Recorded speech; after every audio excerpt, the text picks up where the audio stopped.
I poured my life savings into buying them a house only to hear, she should have written the check and stayed out of it.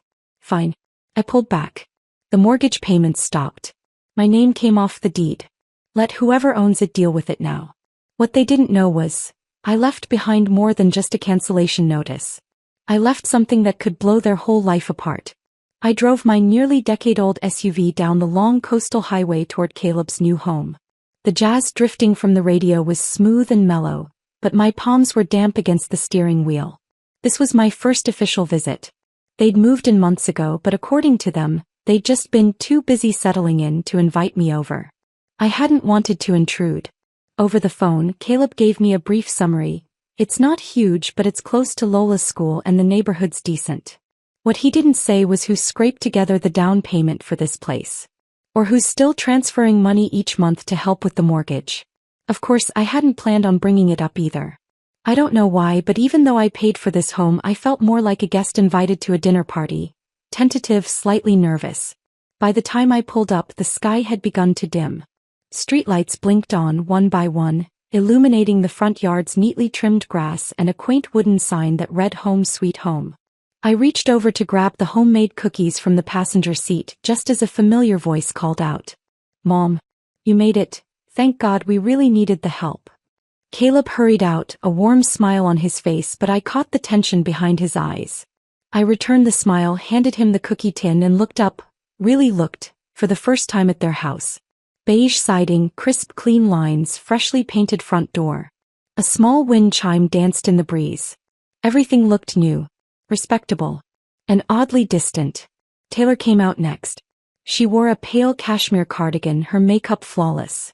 She smiled when she saw me, polite, pleasant, distant. "Oh, how lovely. Thank you so much, Judy." She took the cookies and turned toward the kitchen, her movements efficient, like checking off a box on a list. I slipped off my coat and hung it on a hook by the door. The living room was immaculate, soft gray sofas with matching throw pillows. A faint hint of lemongrass drifting from the diffuser in the corner. Everything was in its place. Everything, except for me. Caleb led me into the dining room. The table was already set. Lola sat at the far end, coloring. When she saw me, her little hand shot up in an excited wave. "Grandma." My heart melted. I walked over, crouched down and smoothed her soft honey-brown curls. "That's beautiful, sweetheart." She giggled, wide-eyed and beaming. "Mom, come sit," Caleb said, pulling out a chair between him and Lola.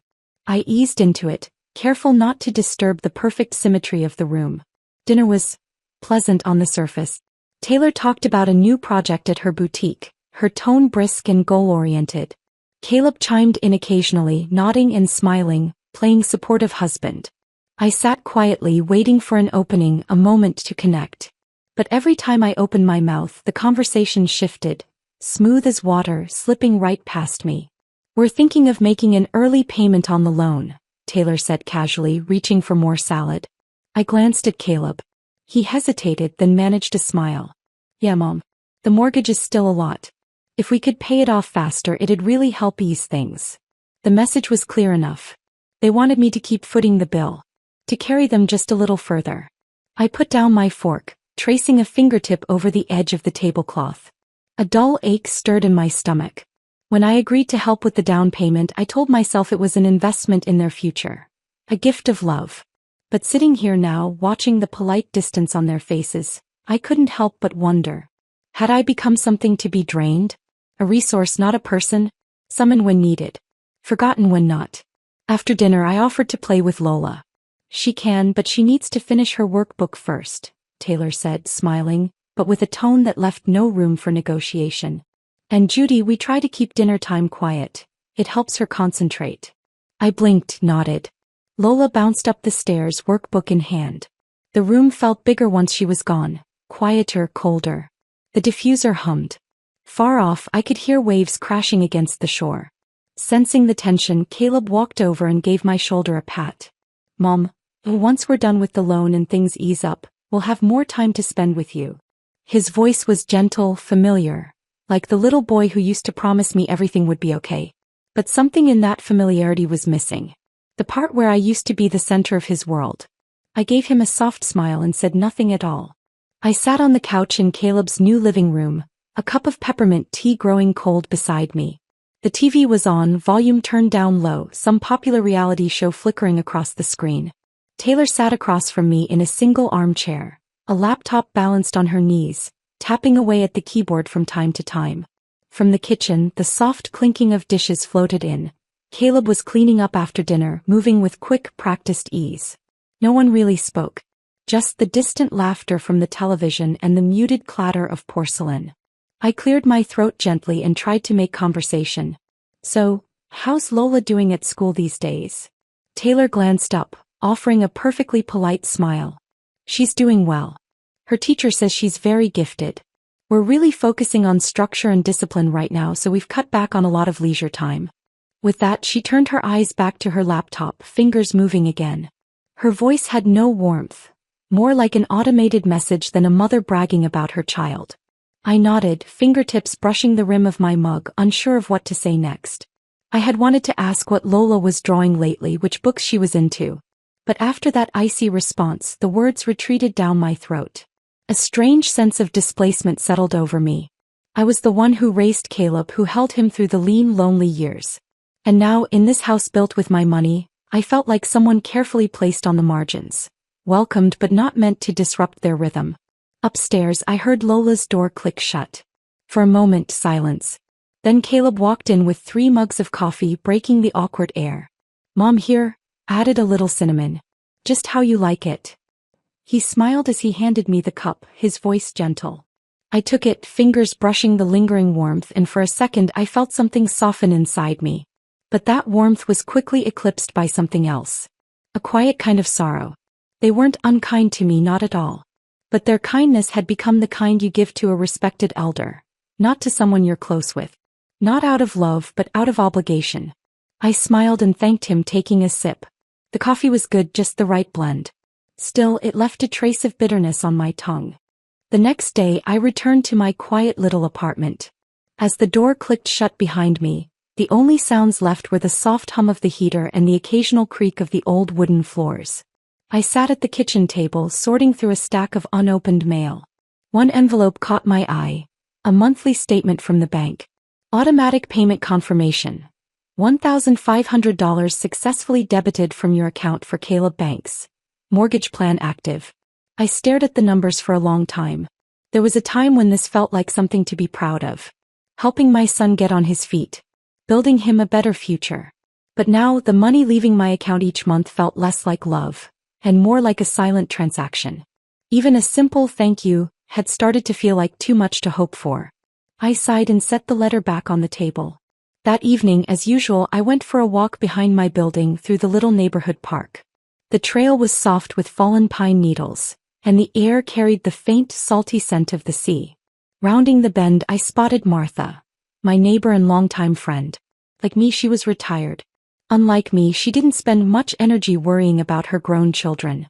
She was more focused on living her own life and living it well. She sat on a bench under the fading orange sky, wrapped in a blue-gray wool hat, a thick novel open in her lap. "Martha," I called, smiling as I approached. She looked up and waved, patting the spot beside her. "Come sit. You look worn out. Who got under your skin this time?" I let out a soft laugh and settled beside her, eyes drifting toward the gently swaying grass beyond the path. "No one upset me," I said softly. "It's just, sometimes I feel like I don't quite belong anymore." Martha closed her book and turned to me, her eyes sharp with that no-nonsense clarity she always carried. "Judy, are you spinning around everyone else again?" Her tone was steady, unwavering. "You spent half your life raising that boy and holding your family together. That's enough. You don't owe them anything anymore." I gave a tight, weary smile and said nothing. She reached over, gave my hand a firm pat. Her voice lowered, but every word landed with weight. "Don't chain your life to someone else's. The kids have their own lives. It's time you started living yours." He paused, then added, "Don't forget, retirement isn't the end. It's the beginning of freedom. Look at me, I've never been more at peace." I stared at her strong, unflinching profile and something inside me shifted, just a little, like a knock on a locked door. That night I couldn't sleep. Memories poured in like a tide. Caleb's small hands gripping mine, the frantic days behind stage curtains, those long years of sacrifice for home for him. I had always believed that a mother's worth came from giving, quietly, endlessly. But somewhere along the way that giving had turned into a growing distance. Maybe it was time to stop. Maybe I needed to ask myself the question I'd never dared to voice. Beyond them, was there still a life that belonged to me? Sunday evening I went back to Caleb's house. He had sounded casual on the phone. "Mom, we're just doing a simple dinner this weekend. Figured we could talk a bit about Lola's school plans." That tiny flicker of warmth sparked again in me. Maybe, just maybe, I could still find my way back into their rhythm. Dinner was quiet, orderly, the kind of meal you could call nice but never warm. Afterward I offered to help with the dishes. I carried plates into the kitchen, letting the routine settle around me. That's when I heard it. A conversation I was never meant to catch. The scent of freshly ground coffee lingered in the air as I stood at the sink, rinsing plates. Warm water ran over my fingers, but my mind drifted elsewhere. Out of the corner of my eye, I saw Taylor and Caleb slip into the small study. They didn't shut the door completely. Just enough to pretend privacy. That narrow gap pulled at my attention like gravity. "She's going to start coming over more often," Taylor said, voice low, edged with annoyance. "I know," Caleb replied, sounding resigned. "If she really wants to help, she should just write a check, not keep showing up and messing with our routines." Taylor's words hung in the air like cold smoke. Then came the sting. "She's not struggling. She's got her pension savings. We're the ones who actually need the support now." The plate nearly slipped from my hand into the sink. The sound it made was small, but in the quiet kitchen, it rang like an alarm. I quickly turned down the water, my movements suddenly deliberate. "She probably just wants to help," Caleb murmured. Taylor let out a dry laugh, sharper now. "Help? Then make it clean. Stop interfering with Lola's education. Stop throwing off our schedule." She paused, then lowered her voice even more. "She always has to insert herself. If it's not financial, it's emotional. It's too much." Silence. Even the ticking clock in the next room felt painfully loud. Finally, Caleb sighed. "I know. I'll take care of it." I stood frozen, my hands still submerged. The water had turned lukewarm, but my chest felt cold and tight. I thought, at the very least, I was still a part of their lives. Not perfect maybe, but present. Someone they'd show grace to. Instead I was just an account. A retirement fund. A potential check. Not a person. Not family. Just a convenient support beam in their well-designed life. I wiped my hands on my sleeve, forced myself to take a deep breath. The scent of coffee and dish soap mixed in the air, suddenly nauseating. I don't know how long I stood there. But eventually footsteps approached. "Mom." Caleb's voice was warm as always. "Take a break. I've got this." I turned, offering him a soft, distant smile as if I'd heard nothing at all. "It's all right," I said gently. "Almost done." He paused for a beat, maybe sensing the shift. But he didn't ask. By the time I left their house that night, the sky had settled into a deep, heavy darkness. The coastal wind bit at my cheeks, sharp and cold. I walked slowly, my steps crunching over gravel, the empty cookie tin in my hand feeling heavier with each stride, like a stone I didn't know how to put down. When I got back to my apartment and shut the door, I leaned against it, drained. I didn't cry. But there was a hollow inside me, something deeper than sadness, more cutting than anger. It was clarity. Cold, sharp, and inescapable. I sat down at the kitchen table and opened my laptop. My eyes settled on the shrinking balance in my account. All this time I believed that if I gave without asking, if I poured myself out completely, I'd earn a place in their world. But now I saw it for what it was. Not all giving is seen as love. Sometimes it's just seen as available. Expected. I closed the laptop and looked out the window. The city was wrapped in a net of black. And somewhere on the edge of that vast darkness, I found a sliver of light. Clarity. Saturday afternoon brought sunshine to the little seaside town. I stood in front of Caleb's house, a small gift bag in hand filled with new toys for Lola. I took a deep breath. Today was her birthday party. Taylor had invited neighbors, classmates, and a few other parents. I had promised to help decorate, and I brought a surprise gift for Lola. A handmade miniature puppet theater and her favorite wooden characters. Part of me was hopeful. Maybe today wouldn't be so awkward. Maybe, just maybe, I'd feel like family again. Inside, the house buzzed with the laughter of children. Balloons floated gently beneath the ceiling. Streamers trembled in the breeze of the air conditioner.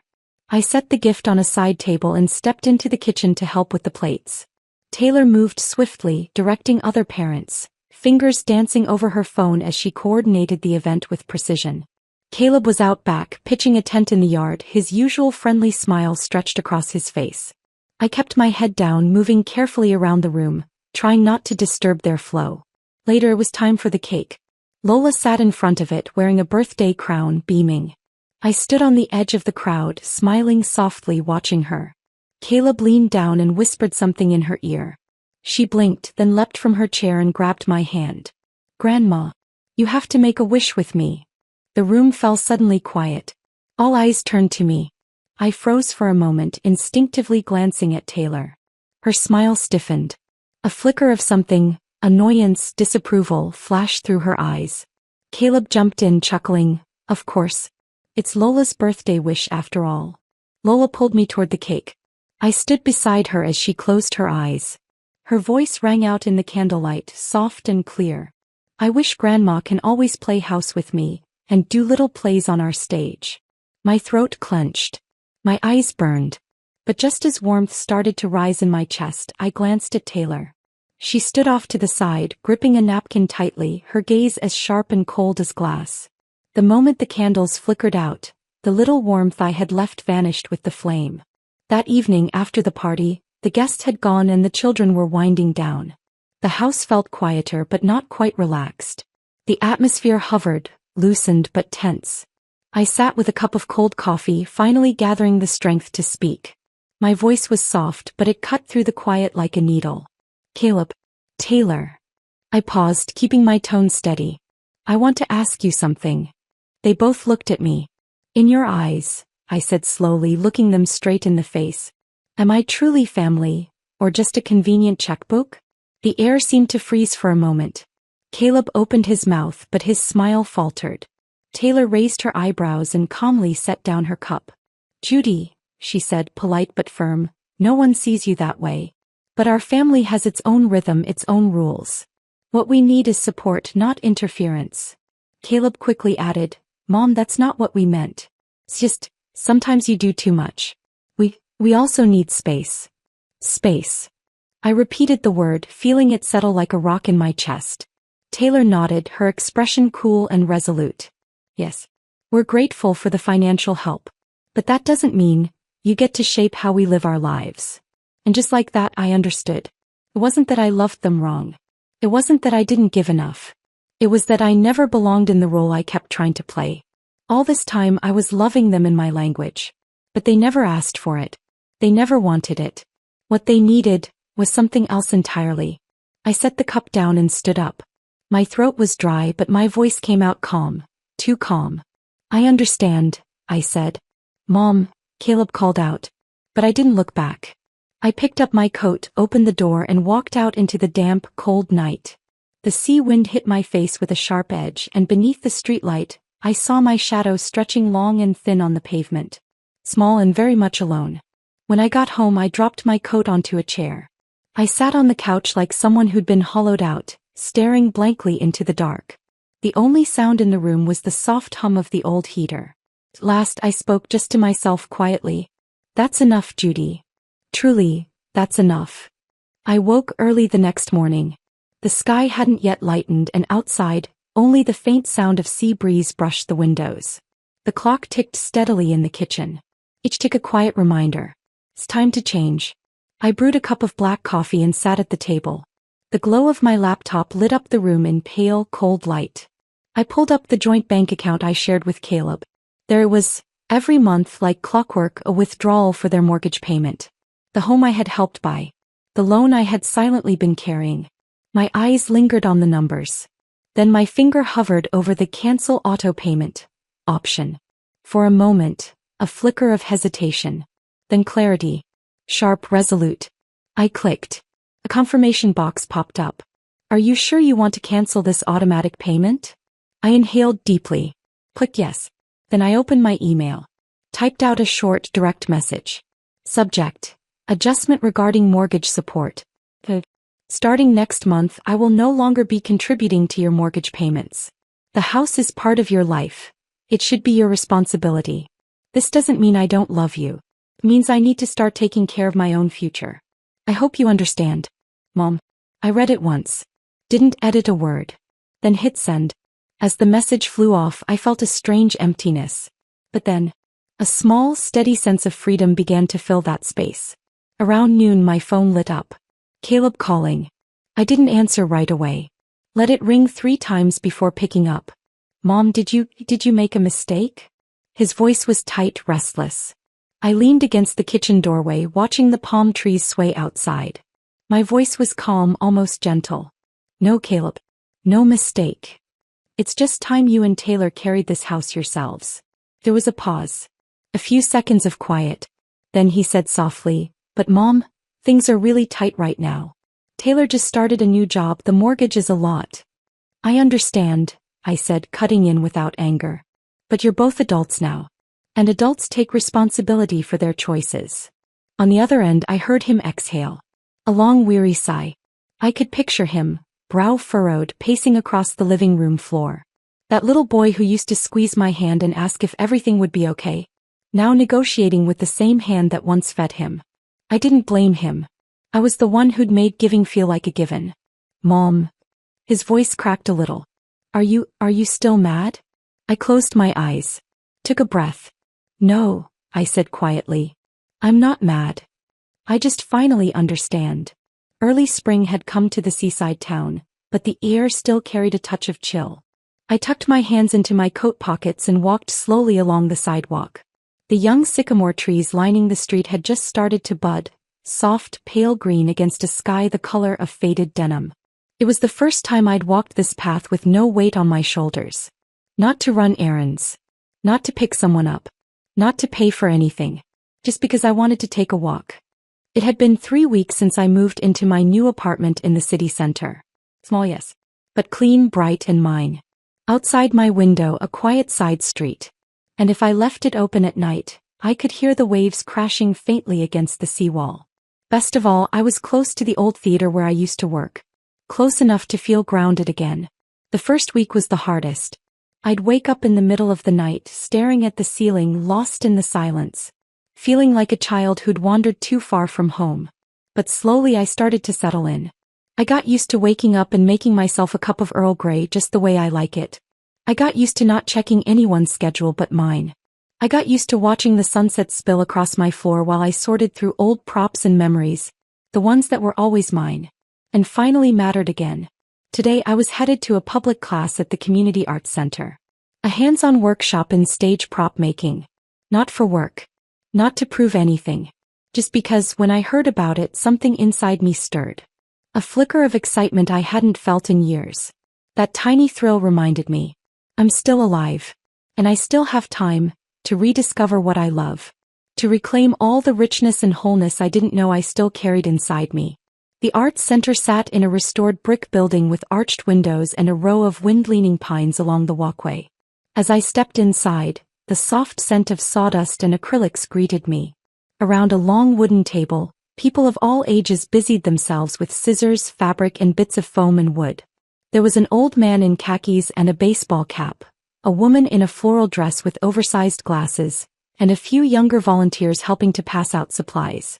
A short-haired woman with salt and pepper hair smiled and walked over to me. Her voice was gravelly but warm. New face? First time here. She handed me a canvas toolkit. I nodded, smiling as I took it. My fingers brushed over the fabric, the wood, and something inside me tightened in a beautiful, familiar way. Like I'd been swept back to those old theater days, behind the curtain, stitching props under deadline. I chose a spot by the window. Sunlight poured through the tall arches, spilling warm and golden across the table. The class was simple, especially for someone who had spent years crafting stage sets. But for me, it felt less like learning, more like having a conversation with a version of myself I'd forgotten. The instructor guided us through building miniature theater sets, using old frames, fabric scraps, and textured paper. Before long, I was completely immersed.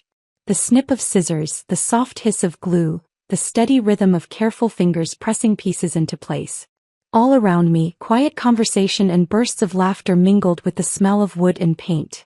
When I finally glued down the last bit of the backdrop, I leaned back and looked at the tiny theater I'd built. A surge of quiet pride rose in my chest.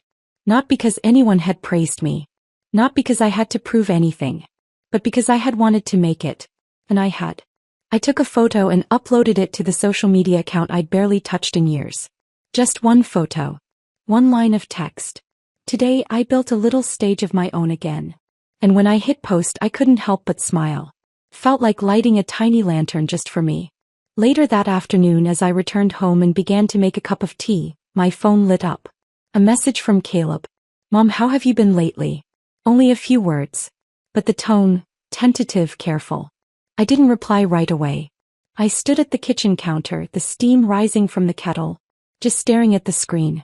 A few blocks away, in a noisy sports bar, Caleb sat across from his childhood friend Mike. "She just cut everything off," Caleb muttered, downing a sip of beer. "She's never done that before." Mike glanced at him, setting his glass down with a soft clink. "How long has it been since you actually asked her what she needs?" Caleb blinked. "You've been taking her money. Her time. Her love." Mike said quietly. "But have you ever thought that maybe what she needs isn't to be needed?" He paused. "Maybe she just wants to be respected."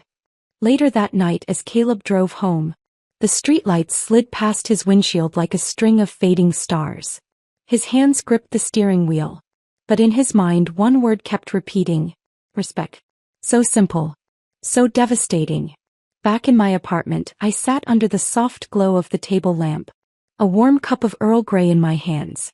I flipped through next week's class schedule from the Arts Center. The window was cracked slightly open. The ocean breeze rolled in, crisp, clean. And the room? It was warm. Quiet. Right. And for the first time in a very long time, so was the peace inside me. The afternoon sun spilled through the apartment windows, so bright it turned the wood floors nearly white. I sat at the small kitchen table, browsing the community calendar, considering whether to sign up for the upcoming pottery class. My phone sat silent on the corner of the table. Then lit up. Faded. Lit up again. Caleb calling. I stared at the screen for a moment. Then pressed silent. A subtle unease stirred in my chest. Hours passed. Then came a text. "Mom, can we talk sometime soon? There's something I want to discuss." I let out a slow breath. But I didn't answer. Not yet. At that same moment, tension in Caleb's kitchen had reached its breaking point. "You have no plan at all." Taylor's voice rose to a near shout, slamming the stack of bills down on the kitchen table. Caleb rubbed at his temples, the frustration thick in his voice. "I'm doing the best I can, Taylor. I'm paying the mortgage, I cover daily expenses too. What more do you want from me?" "What more?" Taylor let out a bitter laugh, her face pale and rigid. "Since your mom stopped sending money, our financial pressure has doubled. And you just complain, but you haven't done a thing to fix it." Lola stood frozen at the top of the stairs, her tiny fingers wrapped tight around the banister, eyes wide with worry. She didn't make a sound, just watched her parents shout, her face small and tense. The dining room light flickered slightly, and the air in the house seemed stretched so tight it might snap. Caleb suddenly slammed his hand on the table, the noise jolting the nearby glasses.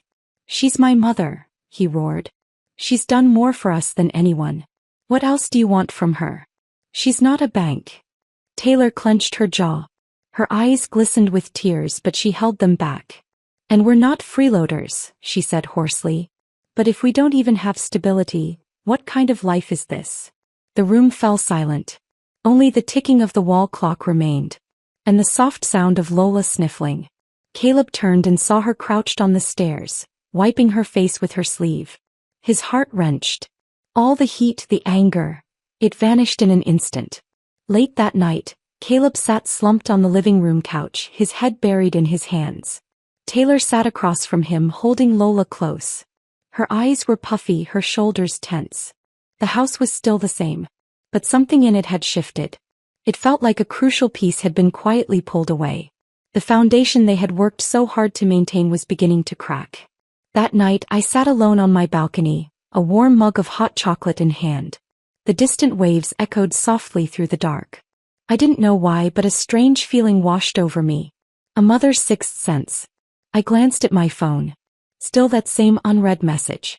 After a long pause, I finally tapped out a reply. I'm free tomorrow afternoon. I leaned back in my chair and closed my eyes. The breeze carried the salty air toward me, like embers of a former life, glowing faintly in the night before fading away. The next day Caleb and I spoke on the phone. His voice was worn thin like fabric pulled too tight for too long. Mom, Taylor and we've been fighting. He paused.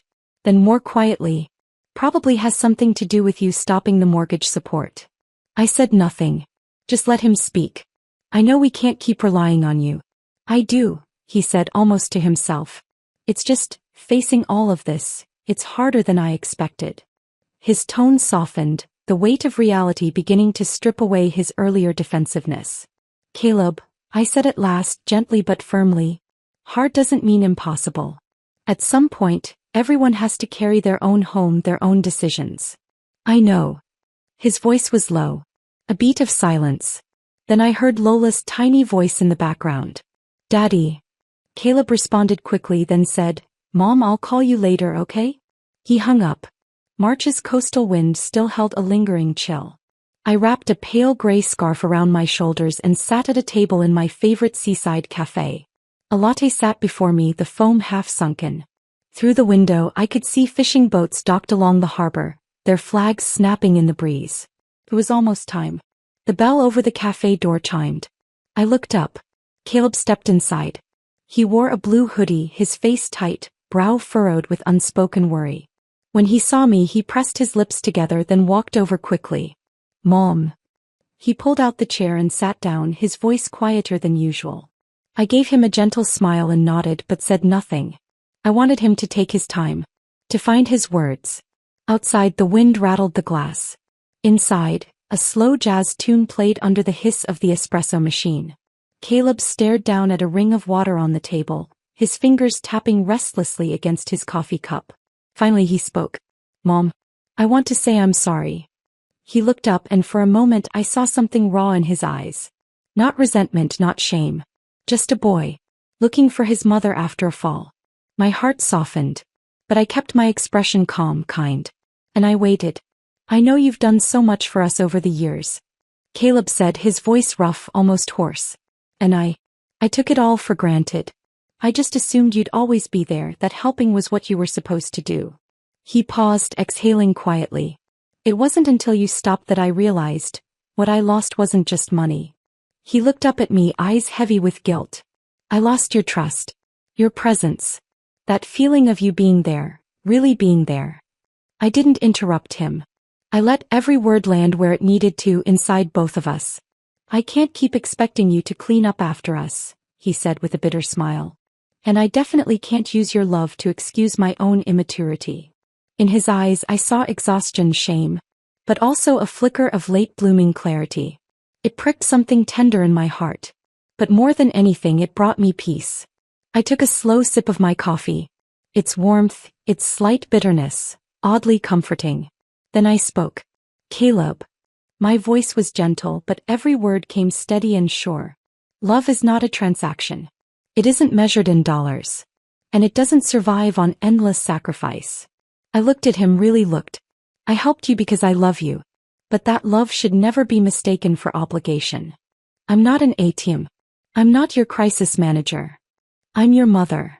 My voice never rose, but each word cut through the space between us, clearing out all the assumptions, the quiet misalignments we'd been dragging for years. Caleb bowed his head like a boy who knew he'd gone too far. His fingers traced idle circles on the tabletop. His shoulders slumped. I get it now, Mom, he whispered. I'll do better. I sighed and reached over, resting my hand gently on his. I'm not asking for payback, I said. I just want us to move forward, as two whole, separate people. Respecting each other. Caring for each other. But not using dependence to replace love. From outside came the laughter of children on bicycles. And the sunlight that streamed through the cafe window danced across our table in golden patches. Caleb lifted his eyes to me, and for the first time in a long time I saw ease. That familiar look of a little boy proudly tying his own shoes and running to show me. Our conversation didn't last long. But it held more weight, more truth. Then all the surface-level chatter we'd had for years. We didn't patch every wound that day. We didn't end with a clean, "It's all fine now." But we began again. From a place that was stronger and more honest. As we said goodbye, Caleb leaned in and hugged me. It was a little awkward, but it was real. "Thank you, Mom," he said softly.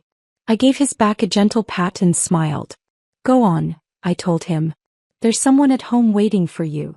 I watched him leave, then sat back down and ordered another coffee. Outside, the harbor wind stirred the boats and carried the scent of salt and something else. Freedom.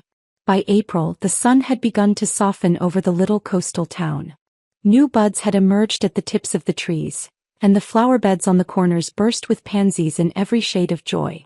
I walked down the street toward the community center, a worn canvas bag slung over my shoulder. Inside was a small project I'd recently finished, a handcrafted miniature theater titled, "The Changing Shape of Home." Today was the spring showcase. The Arts Center had called and asked if I'd like to display my piece in the community exhibit. It wasn't a prestigious event, just neighbors and friends. But to me it meant everything. The space was small, with exposed beams and windows that flooded the room with light. I set up my miniature stage carefully, adjusting every little backdrop and prop light until it felt just right. An older gentleman walked by and smiled. "This is beautiful," he said. "Looks just like the backstage of a real theater." I thanked him, a quiet warmth rising in my chest. Not because I needed the praise. Not because I was trying to prove anything. But because after all these years, this was still mine. Still something I loved. And now it belonged to me again. Not long after, Nancy from the old theater group arrived. She was still full of unshakable energy, the kind of woman who always had a plan and a clipboard. "Nancy." I waved and she hurried over, her eyes darting excitedly from detail to detail. "You know," she said, lowering her voice like it was a secret, "we're starting a senior stage prop program, Silver Theater. We need someone experienced to lead it." I blinked, surprised. Nancy smiled and squeezed my hand. "Not for money. For meaning. For the women who, like you, buried their passions under diapers and dinner plates. Let's give them a stage again." My heart gave a sudden solid thump. Like a light flipping on in a room I thought was long abandoned. That afternoon I signed the agreement. One day a week I would serve as consultant and teacher, guiding our local Silver Theater group in building stage sets, and running small hands-on workshops in stagecraft and props. Not a job. Not a burden. Just a quiet return to something I had loved and had finally reclaimed. "Maybe next time," I said with a smile. "Today I'd like to save a little time for myself." They didn't insist. But before she left, Lola ran back and wrapped her tiny arms tightly around my waist. "Grandma, next time I'm gonna draw an even bigger stage for you," she announced proudly. I laughed, unable to help it, and promised, "I'll be waiting." In early May, the wind over our coastal town finally began to carry the scent of summer. The air was warm with a touch of salt. The sea shimmered under the afternoon light, and flower pots and string lights lined the storefronts of the cafes on every corner. I wore a simple linen dress and a pair of well-worn canvas shoes as I made my way alone toward the exhibition hall. In my hand was a small box, inside a handcrafted miniature theater set. Tonight was the final showcase for the Spring Silver Theater project. But this time I wasn't just an exhibitor. I was the instructor. Outside the venue, a small crowd had already gathered. Neighbors, students, families, even a young reporter from the local paper. The town's longtime residents mingled with paper cups of coffee, chatting cheerfully as they admired the handmade sets and scenes on display. I stood to the side watching my students proudly describe their creations, and a wave of emotion rolled through me. Not the kind that shows on the outside, but the kind that fills your chest quietly and deeply. It wasn't pride. It was belonging. A sense that I had found my place again. A sense that my value didn't depend on anyone else. It was mine. Near the end of the exhibit, a young woman in casual clothes and oversized glasses approached me. She introduced herself as an editor for a small local arts magazine. She handed me a card, smiling. "Your story is incredibly moving," she said. "We're putting together a feature on local artists for next month. Would you be open to an interview?" I blinked in surprise, then smiled. A quiet, long-lost confidence stirred gently inside me. Of course, I said. Night fell. The exhibition wound down. People drifted off into the soft hum of evening. I packed up my little stage set and stepped outside. The sea breeze lifted the hem of my dress, carrying the faint scent of tide water. The coastline in the distance curved like a soft, blurred line, and the town's lights sparkled in the dark like scattered silver. I walked slowly down the coastal path, past the cafe, past the old post office, past all the small corners I used to rush past, too busy to notice. Eventually, I found myself standing in the center of the plaza just outside the exhibit hall. There was an empty patch of land there, once intended for a new community project. Now it held only a single wooden sign. Your story starts here. I stood in front of it for a long time, thinking back on the past year. The loneliness, the heartbreak, the bitter unraveling of roles I thought I'd play forever. And then, the slow, sometimes clumsy, sometimes quiet journey back to myself. And now here I was, still standing, on familiar ground that somehow felt brand new. That's when I finally understood. Every act in the play of life is meant to be written by your own hand. Not your son's, not your family's, not the version of yourself others want you to be, but your own. And from here on out I'd keep walking forward, like stepping into uncharted waters, not knowing exactly where the road would end, but trusting that each step would be mine. Just mine. I turned to glance one last time at the exhibition hall behind me. A string of little lights still twinkled above the porch, soft and golden, like lanterns lit for those brave enough to begin again. I smiled, and whispered to myself, this time, I'm writing the script.